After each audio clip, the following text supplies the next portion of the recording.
পৃথিবীর সকল জ্ঞান যেখানে হেরে যায়, সকল জ্ঞান যেখানে শেষ, সেখানে কোরআনের জ্ঞানটা শুরু। বলি আলহামদুলিল্লাহ। আল্লাহ পাক এর মধ্যে এমন কিছু তথ্য দিয়েছেন যা পৃথিবীর কোথাও পাওয়া যায় না, খুঁজে পাওয়া যায় না। এটা একটা আশ্চর্য কিতাব।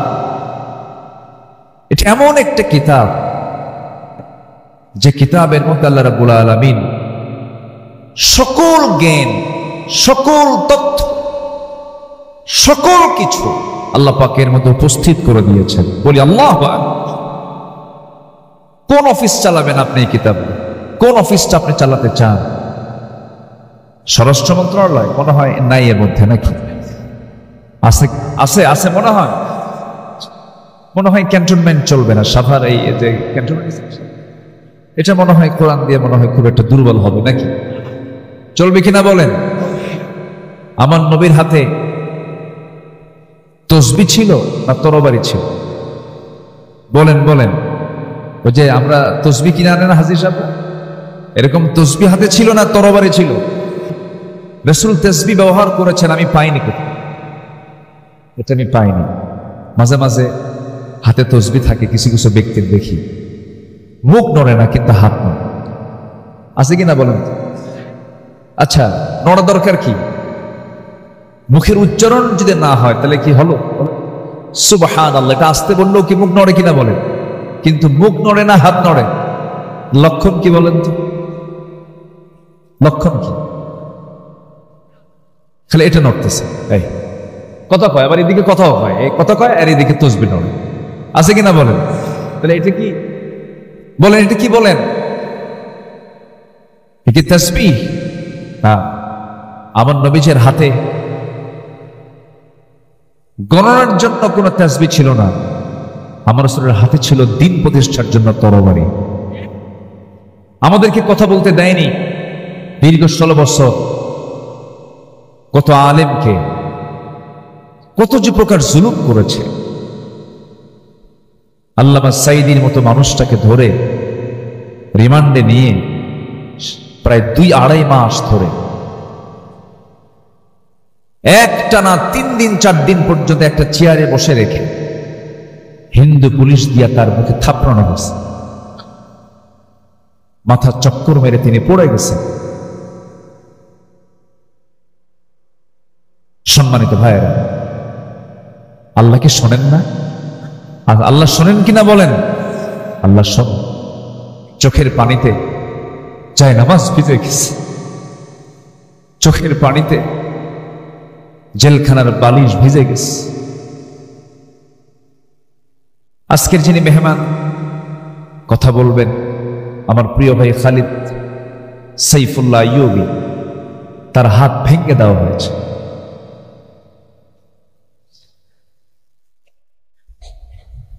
আমার তো কোনো দোষ ছিল না, আমি তো কোনো চুরি করি না। আমার রাত বেরাতে, রাতের গভীরে আমাকে বাড়ি ঘেরাও করে ধরে নিয়ে চলে যাওয়া হয়। থানায় নিয়ে বলল, হুজুর কি করব, আমরা তো ধরতে চাই না কিন্তু খুব চাপ, চাকরি করব না তাহলে বাচ্চাদের খাওয়াবো কি? হুজুর চাকরি বাঁচান তো ফরজ। তখন আমি বললাম, ইমান বাঁচান তো নফল। শেষ পর্যন্ত এই যে চরম জুলুম নির্যাতন, সরাসরি সাহায্য নাজিল করেছেন তিনি আমার কে? আসতে বলবেন না, তিনি আমার কে?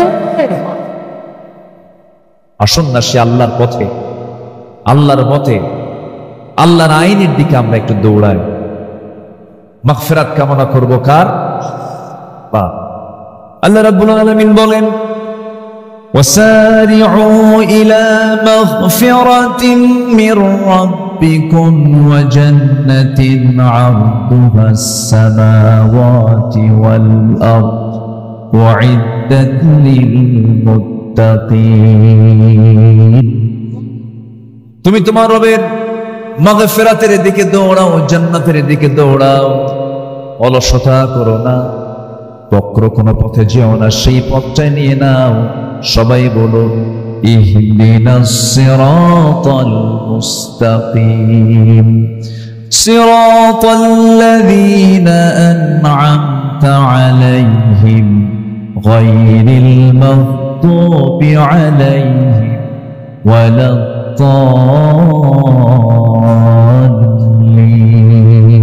এরপরে আর একটু জোরে বলুন না ভাই। আল্লাহর পথে টিকে থাকতে হবে। ঈমান টানা সহজ, কিন্তু ঈমানের উপরে টিকে থাকাটা কঠিন। নবীর হাতে বায়াত নিয়ে দিন গ্রহণ করে বেঈমান হয়ে মারা গেছে এমন রেকর্ড আছে না নাই? নবীর চেহারা দেখে, নবীর বয়ান শুনে, নবীর হাতে হাত রেখে ঈমান গ্রহণ করার পরে আবিসিনিয়াতে হিজরত করে পর্যন্ত চলে গেছে, সেখানে খ্রিস্টান হয়ে দুনিয়া থেকে বিদায় নিয়েছে। এই জন্য আমার বন্ধুগণ, আল্লাহ রাব্বুল আলামিন সেজন্য সুন্দর করে এক জায়গায় বলছেন, ইন্নাল্লাযীনা ক্বালু রাব্বুনাল্লাহু সুম্মা ইসতাকামু তাতানাজ্জালু আলাইহিমুল মালায়েকা আল্লা তাখাফু ওয়া লা তাহজানু ওয়া আবশিরু বিল জান্নাতিল্লাতী কুনতুম তুআদুন। জোরে বলুন আল্লাহু আকবার। যারা ঈমান আনবে এবং তার উপরে টিকে থাকবে তাদের জন্যই তো জান্নাত। টিকে থাকতে হবে, শেষ নিঃশ্বাস পর্যন্ত বলতে হবে আমার রবকে। আসতে বলবেন আমার রবকে, আল্লাহ আমার রব। টিকে থাকতে হবে। ঈমান তো আনা যায়, কিন্তু ঈমান আনার পরে হাজারো বাধা আপনার সামনে আপনার জীবনে চলে আসবে।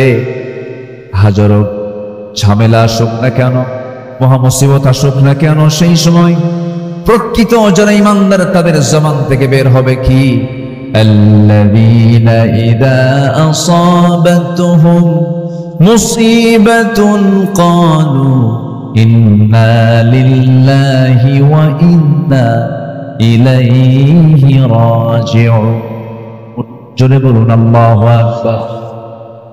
যখন কোনো বিপদ আসবে ভাবতে হবে আল্লাহর সাহায্য, আল্লাহ পাক আমার প্রতি সাহায্য নাজিল করবেন।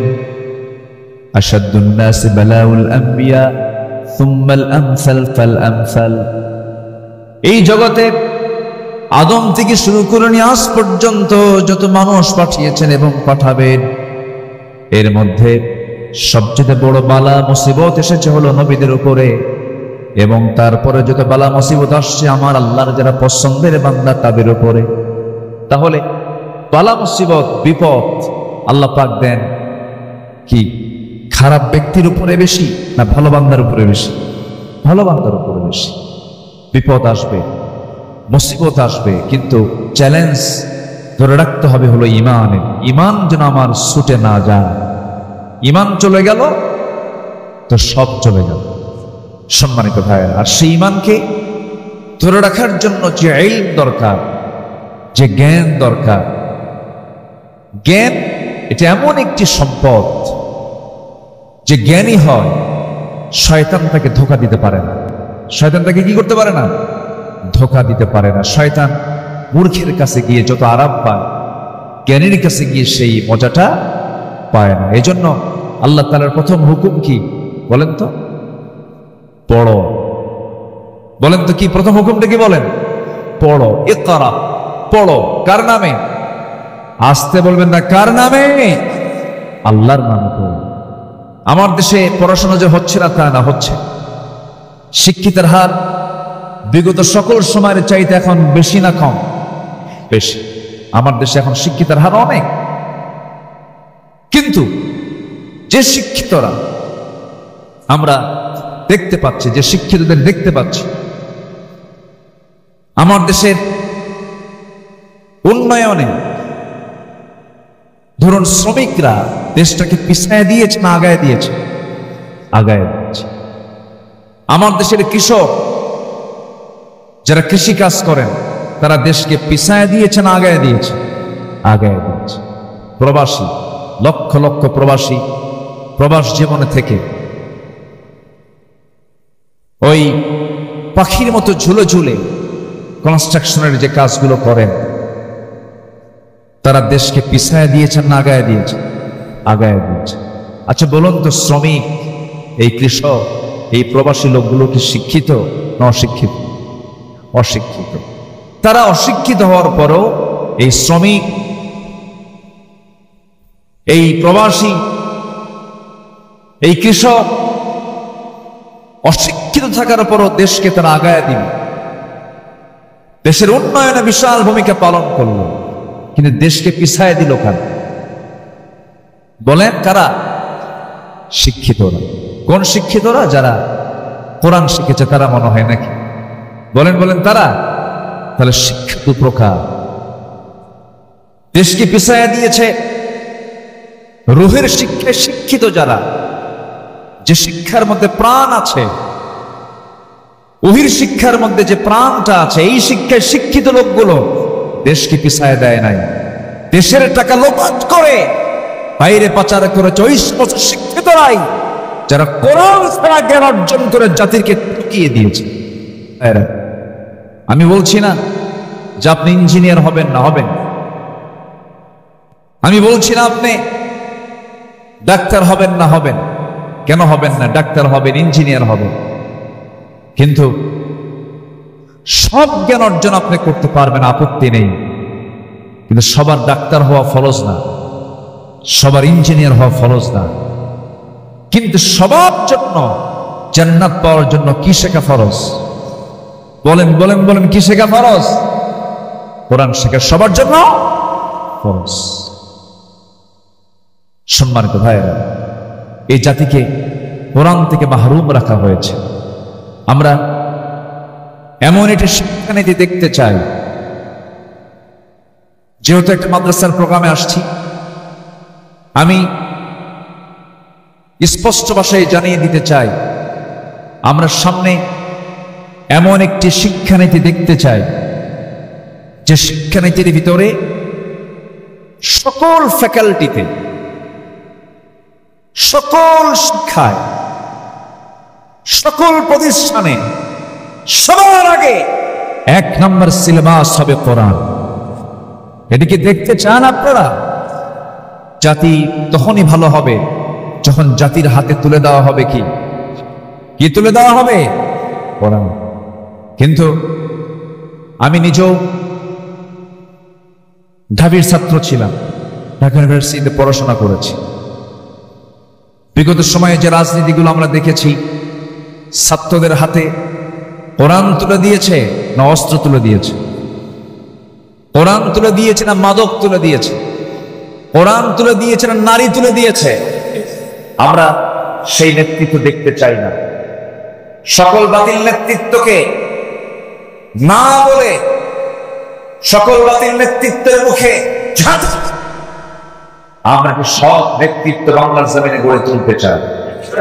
সবাই রাজি আছে? হাত তুলে করে দেখা হচ্ছে।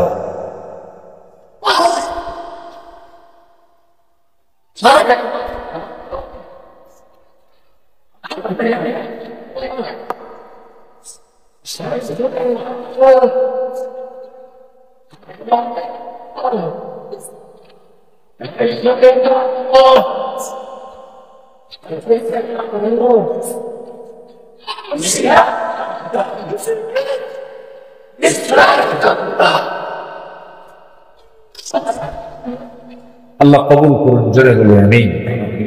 রাগ করতেছেন মনে হয়? আমরা যখন রাষ্ট্র নিয়ে কথা বলি, আমরা যখন সমাজ নিয়ে কথা বলি, তখন একটা মহলের গায়ে চুলকানি শুরু হয়, আছে কিনা? হুজুর আপনি দোয়া করে দিবেন, আমরা যা করি, আপনাদের দায়িত্ব হলো দোয়া করা। বাচ্চা হলে আজান দাও, বিয়ের প্রয়োজন হলে একটু বিয়ে পড়ায় দাও, আর মরে গেলে একটু জানাজা পড়ায় দিবে। এই তো আপনাদের ডিউটি। আপনারা আবার এই দিক থেকে কথা বলেন। আমার দেশে আবার কিছু হুজুরও ছিল, বিগত 16 বছর দেখেছি আমরা, সিনেমা হল উদ্বোধন হবে, হুজুর গিয়ে দোয়া। মদের ফ্যাক্টরি উদ্বোধন হবে, দোয়া করে আল্লাহ এই ফ্যাক্টরিতে বরকত দিয়ে দেন। আছে কিনা বলেন? এখনো ঘাপটি মারে এই সমস্ত মুনাফিক চক্র আছে? যারা সামান্য কিছু অর্থের বিনিময়ে দিনকে বিক্রি করে দেয়। ইয়াহিয়া তাকের একটা কথা খুব পছন্দ হয়েছে, ছাগলের দাম 20,000 টাকা, আর একটা ব্যক্তি তার ইমান বিক্রি করে 500 টাকা। সম্মানিত ভাইরা, আমরা নিজের জীবনটাকে সাজাবো কোরআন দিয়ে। জোরে বলি ইনশাআল্লাহ। আমি 8টি পয়েন্টে কথা বলতে চাই, সময় লাগবে, আমাকে সময় দেবেন? আমার আবার তবিয়ত হলো একটু সময় নিয়ে কথা বলো, এটা অভ্যাস। আমি যারা আমার আলোচনা শোনেন, আমি একটু সময় নিয়ে কথা বলি, যে সময় আমাকে দিলে আমি তাহলে কথা বলা শুরু করতে পারি। কারো কোনো আপত্তি নাই তো? হয়তো কষ্ট হচ্ছে আপনাদের, একটু গরম, অসুবিধা হচ্ছে, একটু মনোযোগ দিয়ে শুনবেন। আল্লাহ তুমি শোনার তৌফিক দান করুন। জোরে বলি আল্লাহুম্মা আমিন। কোরআনের আলোকে প্রকৃত মুমিনের আদর্শ চরিত্রের একটা রূপরেখা আমি তুলে ধরতে চাচ্ছি। আমরা আমাদের চরিত্রকে সুন্দর করে সাজাবো হলো কোরআন দিয়ে। জোরে বলি ইনশাআল্লাহ। নাম্বার 1, আমার দিলটা থাকতে হবে সর্বক্ষণ কার ভয়ে ভীত? আসতে বলবেন না, কার ভয়ে ভীত থাকতে হবে? আল্লাহর। আল্লাহর ভয়ে ভীত হলেই পৃথিবীর কোনো ভয় ওই দিলে স্থান পায় না। আল্লাহর ভয়টা ইস্তেকামাত হলে পরে সেই দিলের মধ্যে কোনোদিন কোনো কপট, কোনো কটু চক্রান্তকারী তার ঈমানকে ছিনতাই করে নিতে পারে না। সেই হৃদয়ে শয়তান বাসা বাঁধতে পারে না। এজন্য আমাদের দিলে যে ভয়টা, এই ভয়টা জাগ্রত করতে হবে। কার ভয়? আল্লাহর ভয়। খুব কমন একটা আয়াত। আল্লাহ রাব্বুল আলামিন সূরা আনফালের শুরুতে 2 নম্বর আয়াতে সুন্দর করে আল্লাহ রাব্বুল আলামিন বলছেন, যারা পারেন এই আয়াতগুলো সবারই মুখস্থ থাকা দরকার। আল্লাহ রাব্বুল আলামিন সুন্দর করে বলছেন, ইন্নামাল মুমিনুনা আল্লাযীনা ইযা যুকিরাল্লাহু ওয়াজিলাত কুলুবুহুম ওয়া ইযা তুলিয়াত আলাইহিম আয়াতুহু زادتهم إيمانا وعلى ربهم يتوكلون জোরে বলুন আল্লাহু আকবার। মুমিনের 3টা দিক আল্লাহ রাব্বুল আলামিনের জায়গায় তুলে ধরেছেন। নাম্বার 1 হলো আল্লাহর জিকির করা। আল্লাহর জিকির করলে পরে যারা প্রকৃত যারা ঈমানদার, তাদের দিলটা প্রকম্পিত হয়। কার ভয়ে? আসতে বলবেন না, কার ভয়ে? আল্লাহর ভয়ে। নাম্বার 2 হলো ঈমান যদি একটু দুর্বল থেকে থাকে, কোরআনের সুন্দর করে তেলাওয়াতের মধ্য দিয়া, কোরআনটাকে বোঝার মধ্য দিয়া, তিলাওয়াত, কিরাআত, দিরাসাত, তাদাব্বুর সমস্ত হকগুলো আদায় করে যে বান্দা কোরআনের হক আদায় করে কোরআনটা সুন্দর করে বোঝার চেষ্টা করবে, ঈমান যদি দুর্বল থাকে, কোরআন শোনার সঙ্গে সঙ্গে তার ঈমানটা শতগুণে বৃদ্ধি পেয়ে যায়। জোরে বলি সুবহানাল্লাহ। মোবাইলের চার্জ কমে গেছে, চার্জার দিয়ে চার্জ দিতে হয়। ঈমানের চার্জ একটু দুর্বল হয়েছে, চার্জ দিতে হয় কি দিয়া? আসতে বলবেন না, কি দিয়া? যে দলের রাজনীতি কোরআন দিয়ে নয়, সেই দল করা হারাম। আসতে কন কেন? আসতে কন কেন? মুসলমান কখনো জাতীয়তাবাদকে বিশ্বাস করতে পারে না। মুসলমান কখনো সেকুলারিজমকে বিশ্বাস করতে পারে না। মুসলমান কখনো ক্যাপিটালিজমকে বিশ্বাস করতে পারে না। মুসলমান কখনো মানুষের তৈরি করা কোনো ইজমকে, কোনো মতবাদকে, তন্ত্রমন্ত্রকে বিশ্বাস করতে পারে না। মুসলমান বিশ্বাস করবে কাকে? আল্লাহর দেওয়া বিধানকে মুসলমান বিশ্বাস করে। তাহলে কোরআন তেলাওয়াত করলে পরে, কোরআনটার সঙ্গে সম্পর্ক রাখলে পরে ঈমানের চার্জ কমে না বাড়ে? আসতে বলবেন না, কমে না বাড়ে? অতএব যেখানে কোরআন পাবেন, যেখানে কোরআন ওয়ালা পাবেন, সেই জায়গায় আমাদের বৈঠক বেশি হওয়া দরকার, তাদের সঙ্গে যোগ সাজস বেশি রাখা দরকার। যেখানে গেলে বিড়ি পাওয়া যায়, যেখানে গেলে পরে ইয়াবার ট্যাবলেট পাওয়া যায়, যেখানে গেলে পরে অস্ত্র পাওয়া যায়, যেখানে গেলে পরে চাঁদার ভাগ পাওয়া যায়, যেখানে গেলে পরে নারী পাওয়া যায়, ওই সমস্ত জায়গাকে আমাদের মাইনাস করতে হবে, ঠিক কিনা বলুন? এমন জায়গা আছে না নাই আমার দেশে? আসতে বলবেন না, আছে না নাই? সম্মানিত ভাই, তাহলে ঈমান বৃদ্ধির জন্য মাধ্যম হলো এই কিতাবের সঙ্গে সম্পর্ক রাখা। আর জিকির করলে দিলে ভয় সৃষ্টি হয়, কার ভয়? আল্লাহর। নাম্বার 3 হলো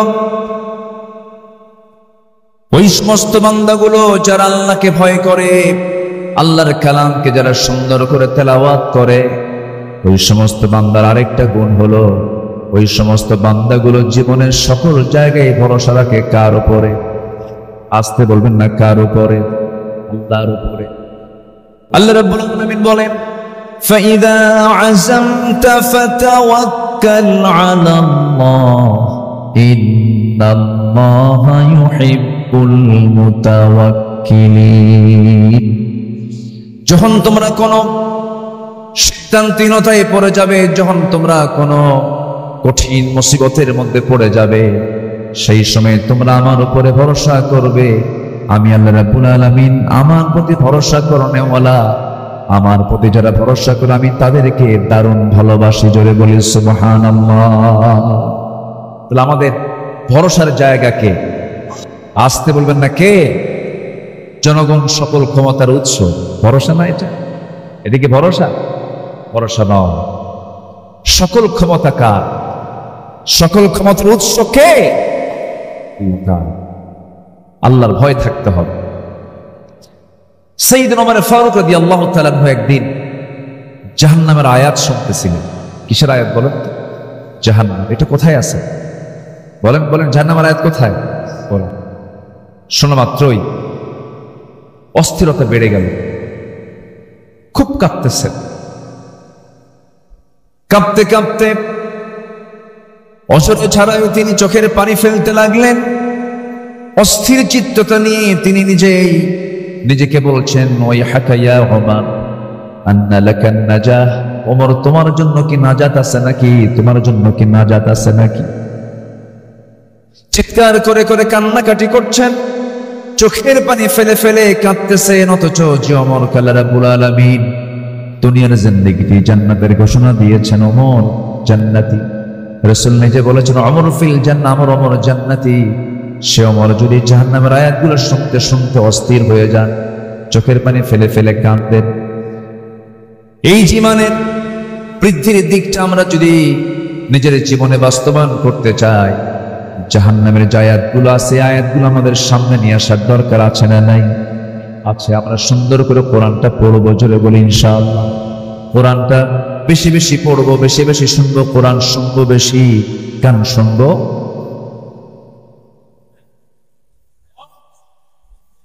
এতক্ষণে গান শুনবেন, কম শুনবেন? তাহলে কম শোনা জায়েজ নাকি? যেটা জায়েজ নাই, কমও জায়েজ নাই, বেশিও জায়েজ নাই। সারা বছর কোন মাসে আইএমএ 20 রোজা বাদ দেয় না, সোমবার বৃহস্পতিবার রোজা রাখে, ঈদের দিন মদ খায়। ঈদের দিন কি খায়? মদ খায়। ভাবে যে সারা বছর তো আমি আওয়াবিন পড়ি, তাহাজ্জুদ পড়ি, ঈদের দিন বিকাল বেলা একটু আনন্দ করবো, একটু কয়েক ঢোক মারবো, এবার কি হবে? আছে কিনা বলো? আছে। এটা কি ইমানদারের কাজ? ইমানদার কখনো যেটা হারাম, অল্প হারামও সে গ্রহণ করতে যাবে না। ইমানদার সম্পূর্ণ হারাম জিনিসকে, হারাম খাদ্যকে, হারাম বস্তুকে, হারাম পন্থাকে সে চুল পরিমাণও গ্রহণ করতে পারে। এটা হচ্ছে একজন আল্লাহর নৈকট্য হাসিলকারী, আল্লাহর স্মরণে যে জাকির হবে, যে জিকির করনেওয়ালা হবে, সে এমন চরিত্রের হবে। আল্লাহ তুমি আমাদের কেমন চরিত্র অর্জন করার তৌফিক দাও। জোরে বলি আমিন। সে আদর্শ চারিত্রিক রূপরেখার 2 নম্বর দিক হচ্ছে আল্লাহ এবং রাসূলের প্রতি নিঃশর্ত আনুগত্য। আমরা যে আনুগত্য করব আল্লাহকে এবং রাসূলকে, কোনো শর্ত দিয়া, আসতে কয়, কোনো শর্ত দিয়া। আর আল্লাহ এবং রাসূল ছাড়া অন্য কারো যখন আমরা আনুগত্য করতে যাবো, তখন কি দিয়া? শর্ত দিয়ে। আমি আপনার আনুগত্য করব ততক্ষণ যতক্ষণ আপনি আল্লাহকে মানবেন, রাসূলকে মানবেন, ততক্ষণ মানব। আপনি আমার ইমাম, আমি ততক্ষণ মানব যতক্ষণ আপনি নামাজটা আপনি আল্লাহর নিয়মে পড়াবেন। রুকু কয়বার করে বলেন? সেজদা কয়বার হয়? দুবার। রুকু একবার। আর ইমাম যদি মনে করে রুকু একবার করে লাভ কি, সেজদাও দুইবার দেই, রুকু দুইবার দেব, সওয়াব তো বেশি হবে। আপনি কি পড়বেন নামাজ? এটা কি এই পন্থা কি ইসলাম দিয়েছে? ইসলাম দিয়েছে কয়বার? একবার। আমি দুইবার দিতে পারি না। সেজদা দিতে বলেছে কয়বার? দুইবার। তিনবার করতে পারি না। আর যদি কোনো ইমাম তিনবার সেজদা দেয়, দুবার রুকু করে, বেশি তো করলো, এরপরও মানা যাবে না। তাহলে আমি এই ইমামকে মানতেছি শর্ত দিয়া। কি দিয়া? যতক্ষণ তুমি আল্লাহ রাসূলকে মানো ততক্ষণ তুমি আমার, আমি তোমাকে আনুগত্য করব, তুমি আমার ইমাম। আল্লাহ নবীর আনুগত্য বাদ দিবা, কল্লা ধরে টানে মসজিদ থেকে বের করে দেবে। ঠিক? এটাই হচ্ছে নিঃশর্ত আনুগত্য আর শর্ত আনুগত্য। আপনি আল্লাহর সাথে, রাসূলের সাথে তার আপনার যে আনুগত্য হবে, এটা হবে নিঃশর্ত, কোনো শর্ত দেওয়া যাবে না। আল্লাহ যা বলেছেন, কেন বলেছেন এটা বলা যাবে, রাসূল এটা করতে বলেছেন, কেন বলেছেন এটা বলা যাবে না। আপনি কেন বলবেন, ঈমান আপনার চলে যাবে। আল্লাহ যা বলেছেন সামিআনা ওয়া আতাআনা, শুনলাম, সঙ্গে সঙ্গে তা মানব। জোরে বলি ইনশাআল্লাহ। আল্লাহ রাব্বুল আলামিন বলেন, ইয়া আইয়ুহাল্লাযীনা আমানু আতিউল্লাহা ওয়া আতিউর রাসূল ওয়া লা তুবতিলু আ'মালাকুম। আল্লাহ পাক আরেক জায়গায় বলছেন, ইয়া আইয়ুহাল্লাযীনা আমানু আতিউল্লাহা ওয়া আতিউর রাসূলা ওয়া উলিল আমরি মিনকুম ফাইন তানাযা'তুম ফি শাইইন ফারুদ্দুহু ইলাল্লাহি ওয়ার রাসূল। জোরে বলুন আল্লাহু আকবার।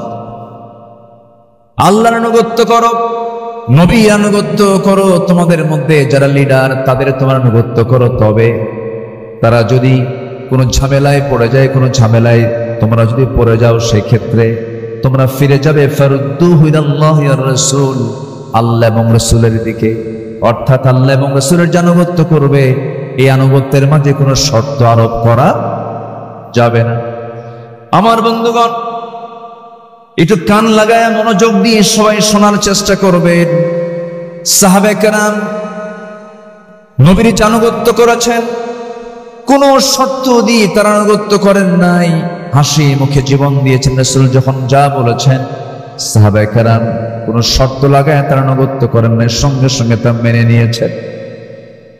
আল্লাহ রাব্বুল আলামিন আমার রাসূলকে এত দাম দিয়েছেন, এত সম্মান দিয়েছেন।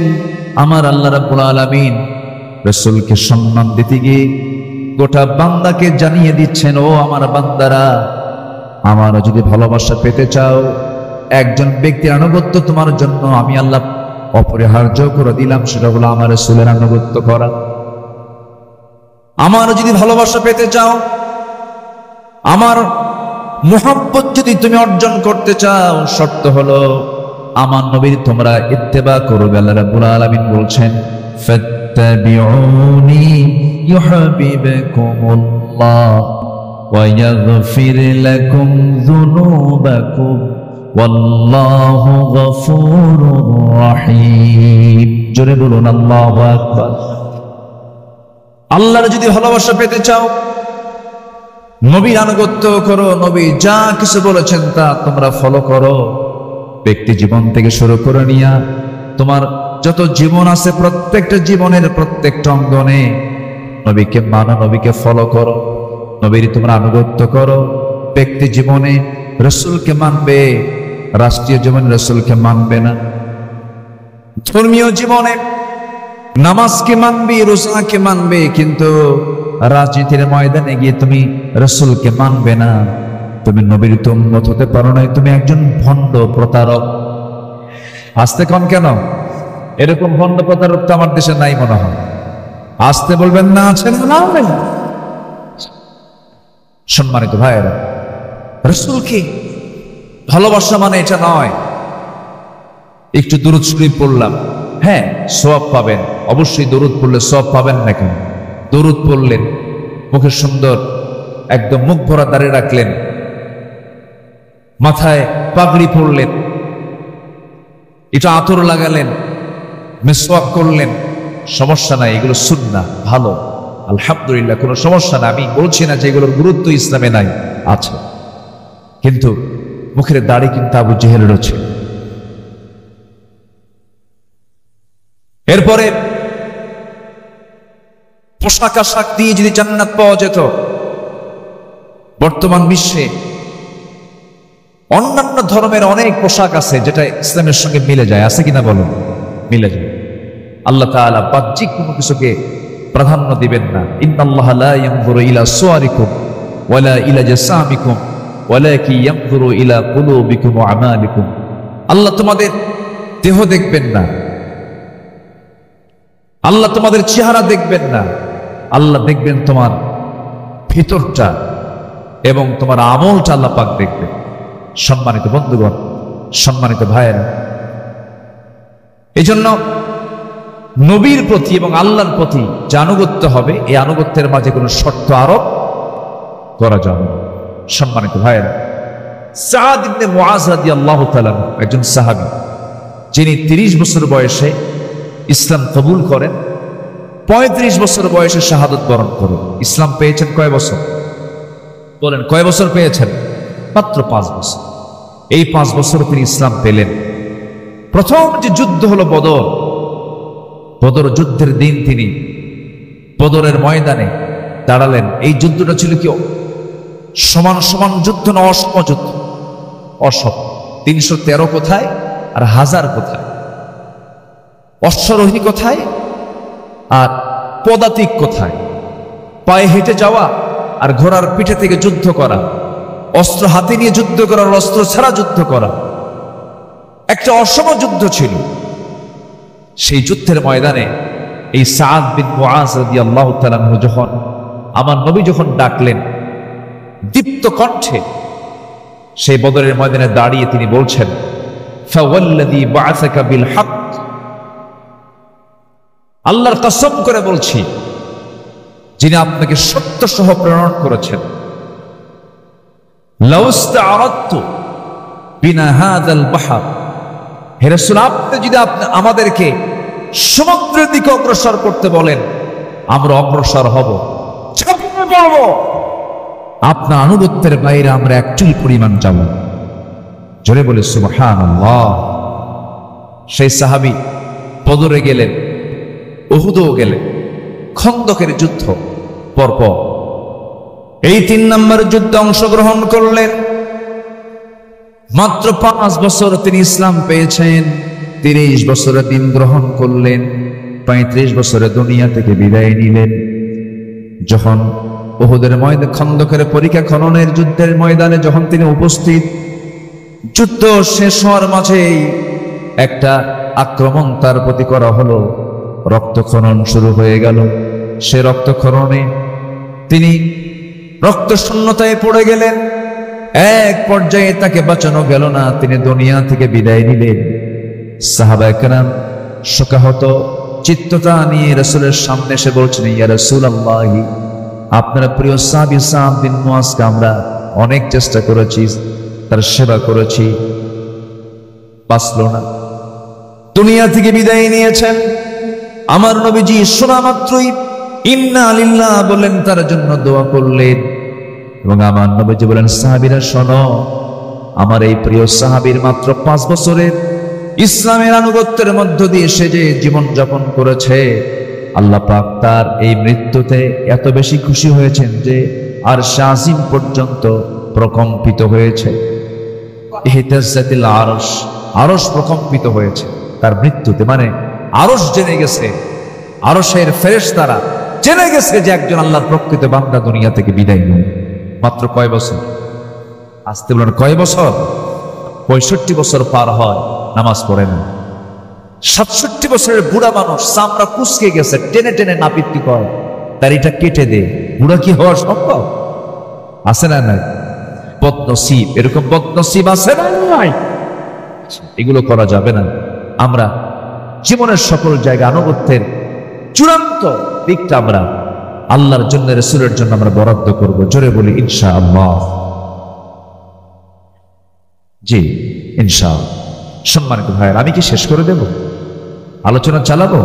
জোরে বলি ইনশাআল্লাহ। নাম্বার 3, দায়িত্ব এবং জবাবদিহিতা ভারে বিগলিত হৃদয় এবং আত্মসমালোচনা। যে ব্যক্তি নিজের দোষ খুঁজে পায় সে হচ্ছে আল্লাহর পছন্দের বান্দা। বলি আলহামদুলিল্লাহ। আমরা খুঁজে পাই কার দোষ? বলেন বলেন, অন্যের দোষ। কিন্তু দোষ খুঁজে বের করতে হবে কার? নিজের দোষ। নিজেরই তো সমস্যা অনেক, আমি অন্যের সমস্যা দেখবো? নিজেই তো রুগী, ঠিক কিনা বলেন? আমার দোষ আছে না নাই? কিন্তু আমরা অন্যের দোষে আমরা তালাশে ব্যস্ত হয়ে পড়ি না।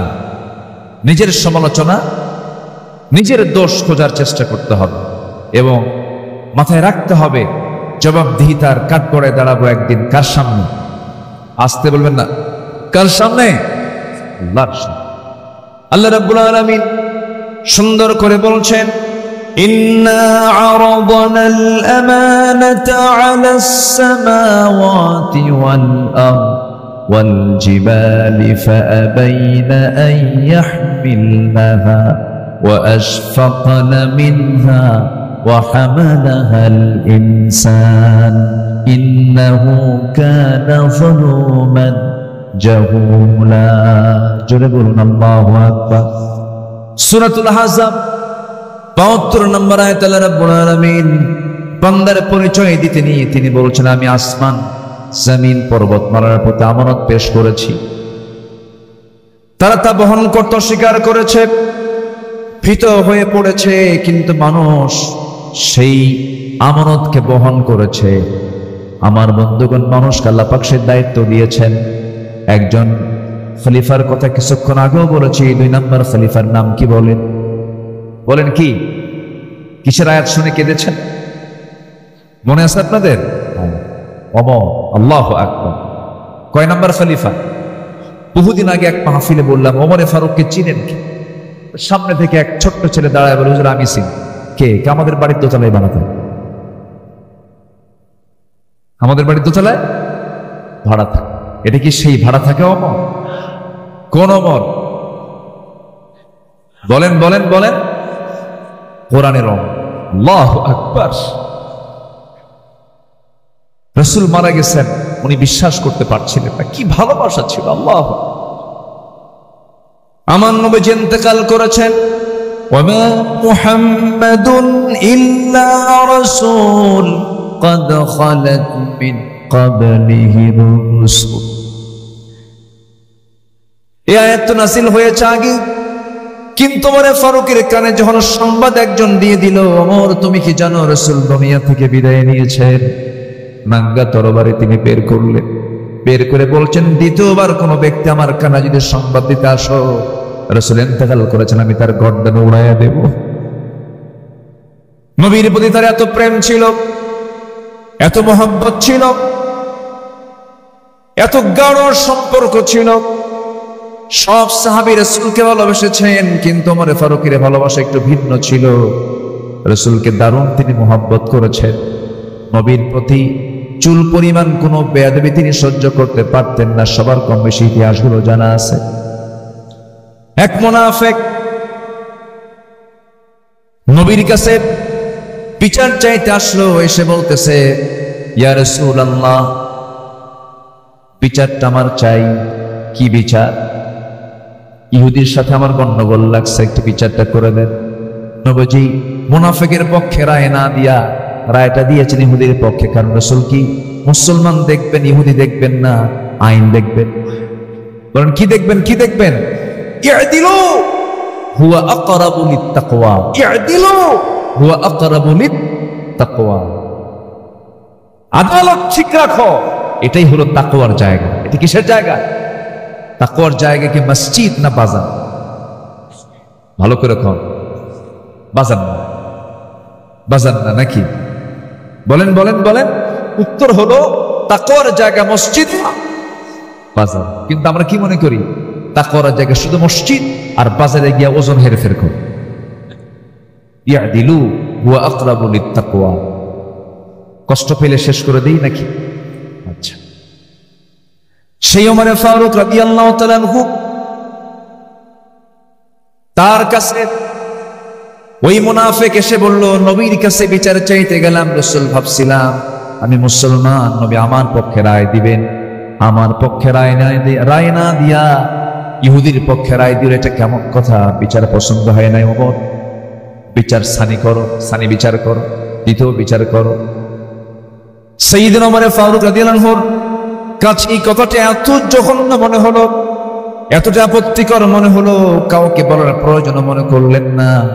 শুধু বললেন, তুমি একটু দাঁড়া। ওমর যে সিদ্ধান্ত নিয়েছে এটাই হলো সঠিক সিদ্ধান্ত, কারণ ওমর জীবনের চাইতে আপনাকে বেশি ভালোবাসে। জোরে বলে সুবহানাল্লাহ। আল্লাহু আকবার। ওমর ফারুক রাদিয়াল্লাহু তাআলা এক রাতে ঘুরতেছেন। ওনার তো দায়িত্ব ছিল রাতের বেলা ঘুমানো না ঘোরানো। বলেন, ঘুরে বেড়া না ঘুম? ঘুরতেন খাদেমের মতো। কিসের মতো বলেন? রাতের বেলা পুলিশের ডিউটি করেন, ডিউটি করে কিনা? রাতের বেলা ডিউটি করে অস্ত্র হাতে নিয়ে। আর ওমর ফারুক রাতের বেলা ডিউটি করতেন হাতে ছোট্ট একটা লাঠি নিয়ে। আল্লাহু আকবার। মদিনার অলিগলি ঘুরতেন, ঘুরতেছেন। ঘুরতে ঘুরতে দেখেন এক শিশুর কান্না, এক শিশুর কান্না তার কানে আসলো। দরজার কাছে গিয়ে বললেন, এই মহিলা, এই কন্যার এই সন্তানের মাকে তোমার কি একটু দয়া মায়া নাই? এই গভীর রাত্রে শিশু কাঁদতে থামাতে পারো না? ধমক দিলেন, আবার চলে গেলেন। শেষ রাত্রের দিকে আবার এসে দেখেন আবার কাঁদতেছে। এবার ধমক দিয়ে বললেন, তোমার কি আল্লাহর ভয় নাই? ছোট্ট বাচ্চা কাঁদতে, তার খাবারের ব্যবস্থা করতে পারো? এক পর্যায়ে ওই মহিলাটা দুঃখ ভরা কণ্ঠে খুব আবেগ তাড়িত হয়ে বলতেছে, আপনি আমাকে খুব বিরক্ত করছেন। এই গোটা রাত ধরে আপনি আমাকে বিরক্ত করছেন কেন? আমার সন্তান তো কাঁদবেই, কান্নাকাটি করবে, কারণ এই এলাকার যে শাসক, এই জনপদের যে খলিফা ওমর তো দুগ্ধপোষ্যদের কোনো ভাতা দেয় না। দুগ্ধপোষ্যদের কোনো ভাতা দেয় না। কার দোষ ধরে দিল? বলেন কার দোষ? মহিলা তো আর চেনে না যে সামনে কে দাঁড়ায় কথা কয়। সাইয়েদনা ওমর ফারুক জিব্বায় মারলেন কামড় আর বলেন, ইন্না লিল্লাহ। আমি কাকে ধমক দিই? ধমক তো আমার খাওয়ার কথা।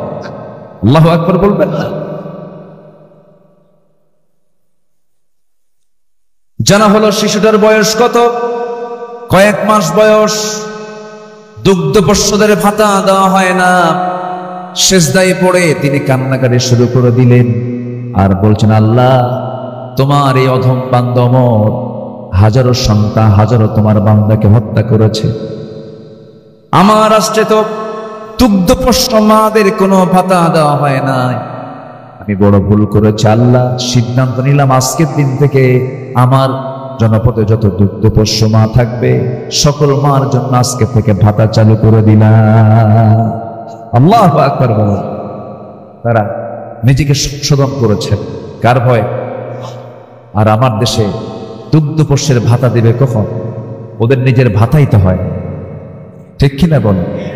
দেশের সম্পদ দেশে রাখলেও হতো, দেশের সম্পদগুলো দেশেও রাখলো না।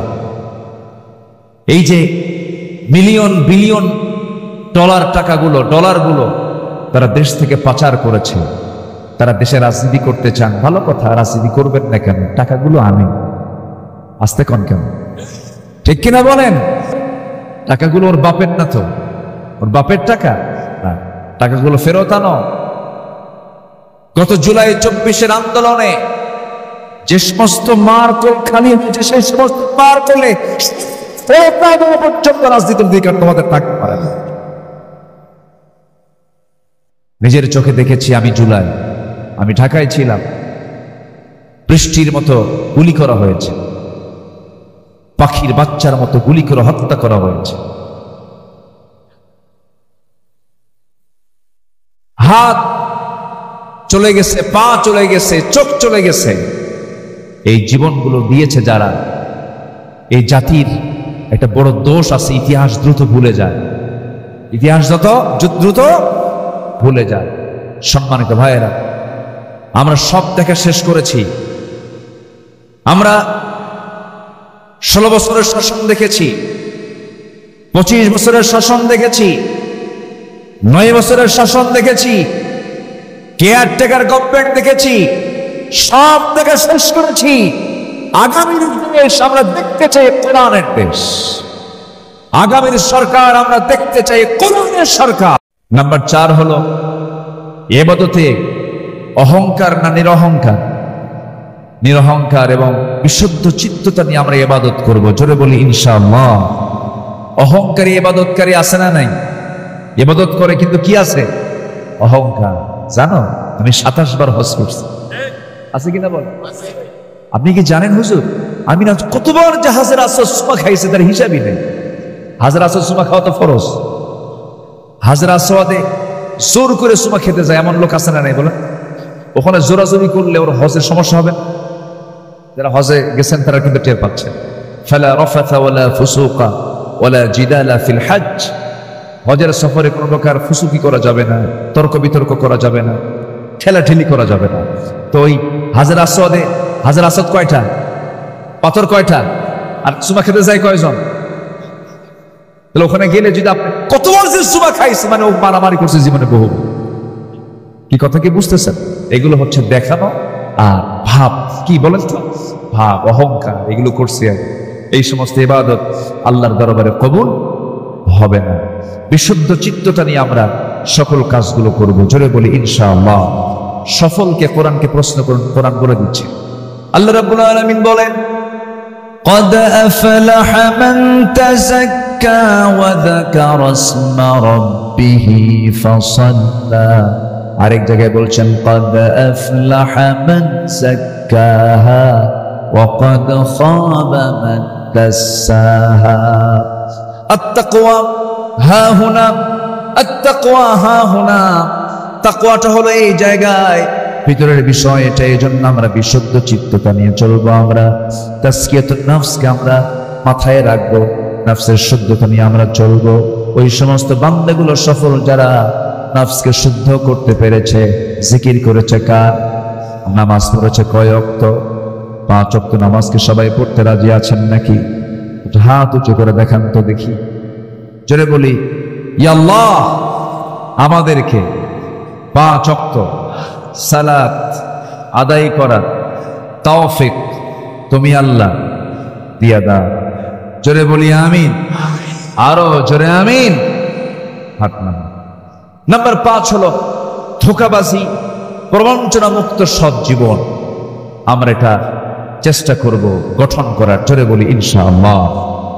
ইত্তাকুল্লাহ ওয়া কুনু মা'আস সাদিকিন। আমরা এই গুণটা অর্জন করার চেষ্টা করব। নাম্বার 6 হলো তাকওয়া। একমাত্র ভয় থাকবে কার?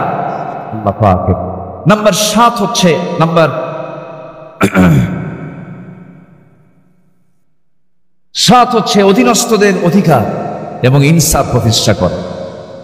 আমার যে অধীনস্থ, ওয়াখফিদ জানাহাকা লিল মুমিনিন, এই বিষয়ে আমরা খেয়াল করার চেষ্টা করব। নাম্বার 8 হলো ন্যায় বিচার প্রতিষ্ঠায় আপোষহীন থাকতে হবে। আমাদের সবচেয়ে বড় ঘাটতি হলো এই রাষ্ট্রের সবচেয়ে বড় ঘাটতি হলো ন্যায় বিচারের অভাব। ঠিক কিনা?